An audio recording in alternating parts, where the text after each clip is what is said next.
Hi, welcome back to Happy Apple Core Homestead. Thank you all so much for your grace while I took a couple of weeks off with my family for the holidays. With that said, Happy New Year to all of you. I hope you are off to a great start of 2025. Today we are going to make fruit leather. I was going to show you something different, but that's going to have to wait until next week because I have had a ton of people asking me how to make fruit leather. This is such a wonderful treat, especially this time of year, if you have some frozen berries in your freezer that you gleaned last summer and you just want a taste of sunshine.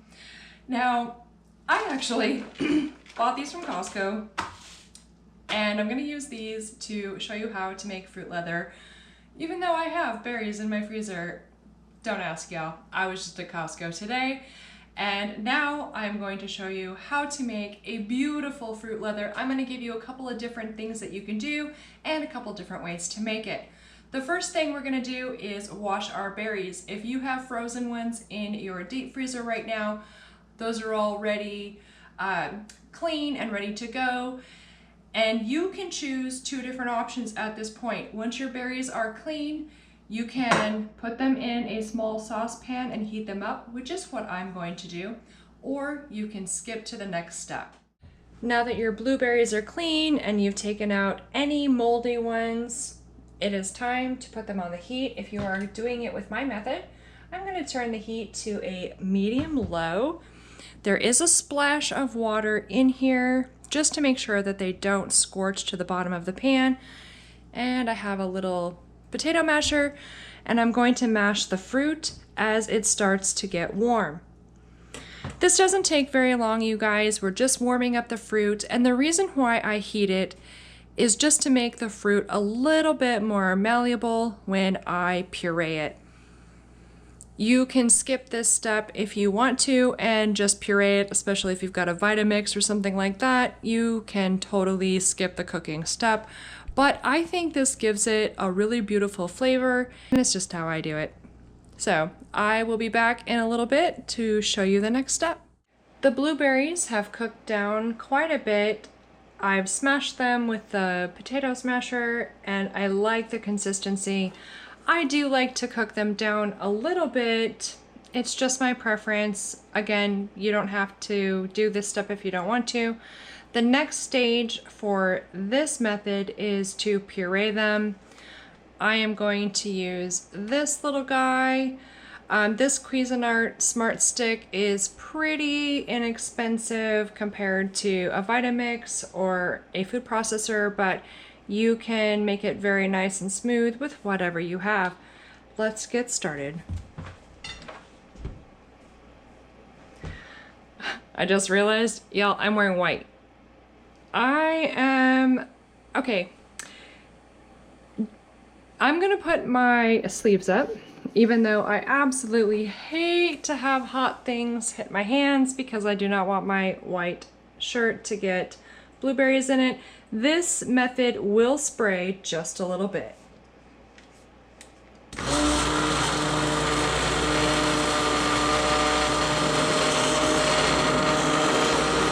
Pretty happy with the way that looks. I'm going to clean up my little sprays and I will meet you over to show you the next step.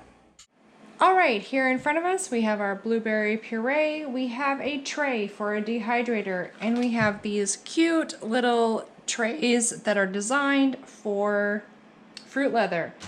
I'm going to remove the standard trays. This is kind of what they look like, good for garlic and apples and whatnot. And I'm going to set these clear trays directly on the bottom. Just like that. Then we will take a spoon of some kind. I'm using a measuring cup that has a cute little spigot on the bottom just to help me spread it out.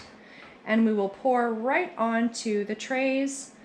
They have a little bit of a lip on them to aid in not making a mess and also making a very even fruit leather.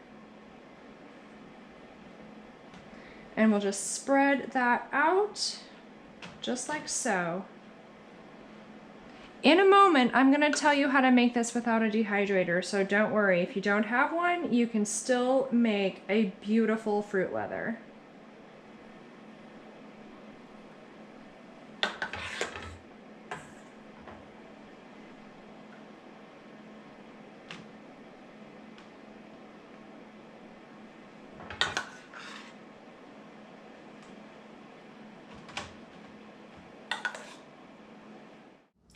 It's time now to put this tray into the dehydrator. This is my dehydrator. It has like 5 or 6 trays, but I'm just gonna use the one today.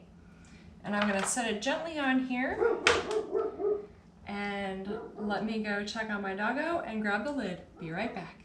Here's the lid. You want to put your lid on.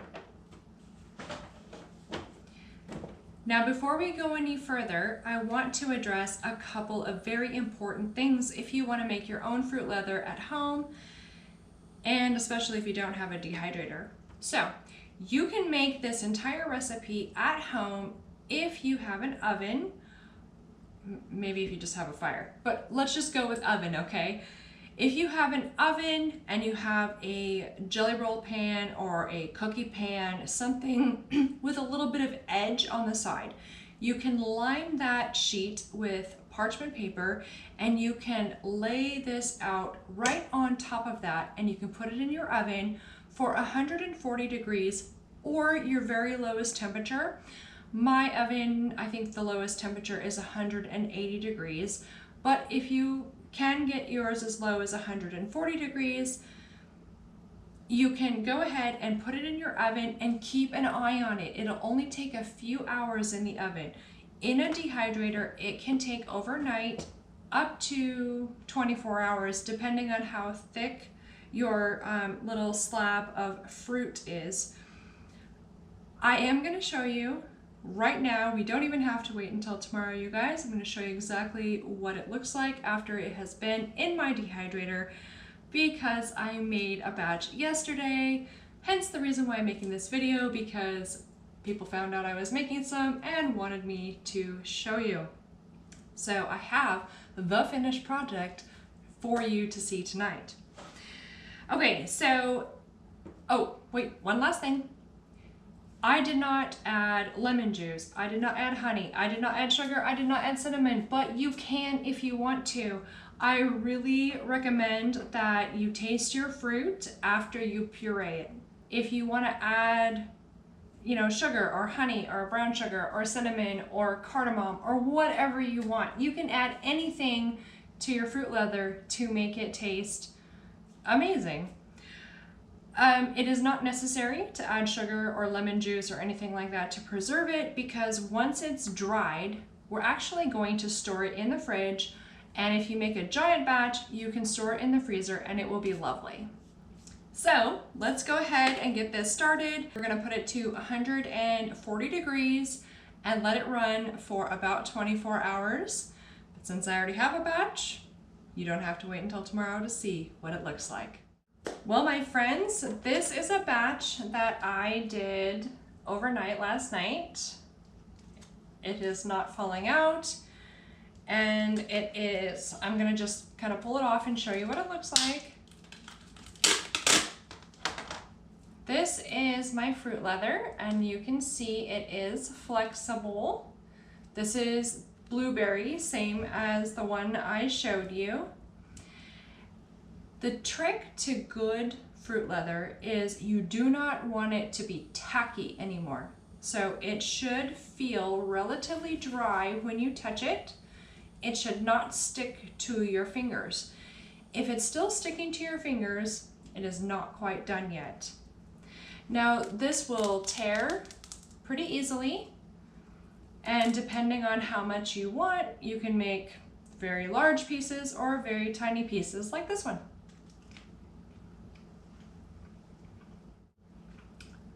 This is really yummy, you guys. So to me, a little bit goes a long way. I like to use fruit leather as a pick-me-up when I am feeling worn down and I need a little extra sugar in my life. Now, this is just fruit. There's no sugar added, and to me, it tastes like heaven. You, on the other hand, may want a little extra spices or extra sugar added, and that is totally okay. Now what I'm gonna do is I'm gonna peel all of these off, and they come off really nice, actually. It's not hard. They come off really lovely. And these trays are super easy to clean. This will also be nice if you're using parchment paper in the oven. It'll come right off very nicely. This is so dry, it's almost a fruit chip. So a fruit chip, well, fruit leather changes to a fruit chip when it snaps, and this does not quite snap. It's close though, it's very, very close. Either way, it's delicious. I did run this for 24 hours. So if you want yours a little bit more pliable, do less than that. Also, dehydrators are like women's jeans, y'all. They're not made the same.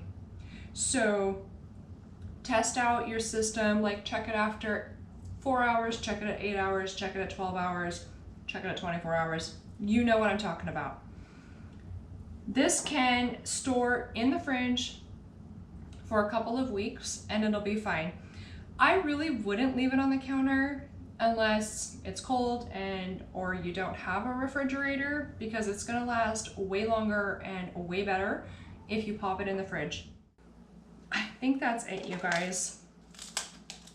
Like, look how pretty this is. Like, this is so beautiful. Like, look at the flexibility. I think this is really nice and I love the flavor. Tend to use organic, but just buy what you can get. Make this. It's a good pick-me-up if you're working really hard. If you are fasting, or if you are no to low carb and you need a little pick-me-up, this is perfect. It is not going to make you gain weight. It is not going to make your stomach hurt. It is not going to throw you out of ketosis if you eat a little bit of this. And also, just like, what is happier than fruit? I don't know. Anyway, it is time for me to stop talking at you. This is how to make fruit leather my way. Let me know how you guys make it your way. I know this is like the basic, and there are tons of things that you can do to make it more interesting. You guys, you can even add vegetables. You can puree up some veggies and make those too in your fruit leather. But this is just to get you started. Thank you to my friends, Chris and Wes, who asked me to do this video. Love you guys, and I will see you next time. Bye!